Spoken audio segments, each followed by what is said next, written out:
So I just had this paddle arrive from 11/6/24 that I'm going to be reviewing. By the way, thanks, David. Appreciate you supporting a small channel like mine. And it got me to thinking, because I was talking with another paddle manufacturer.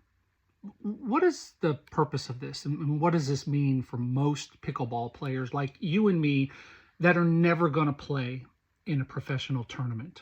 11/6/24 and Yola and Vatic and Valair and all these other companies can send their paddles in for testing.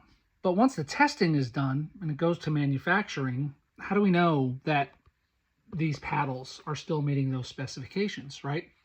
I can go play in a local tournament. Nobody's going to ask to see if this is on there.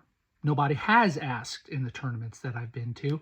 Nobody's going to test my paddle, even if I do show up with one that's like this, and maybe I've banged it against something to get the surface to delaminate so that it has more pop and power.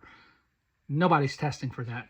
And unless someone you're playing against knows what a delaminated paddle sounds like, they're not going to know that you're playing with an out-of-spec paddle. So really, for the amateur and the rec player, this is really nothing more than social proof. I really like the fact that manufacturers like 11/6/24 are sending their paddles to be approved by USAP. I'm not going to get this tested before I go play with this and do a review on it.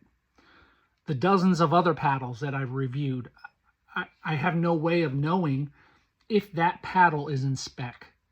And I have no way of knowing if the paddles of the people that I'm playing against in my leagues or tournaments are in spec. All I have is a symbol on a paddle that any manufacturer can print on there. That really isn't even checked for when I go play in a tournament. So I'd like to know what you think. If you're a recreational and amateur player, you don't play in tournaments, does this mean anything to you?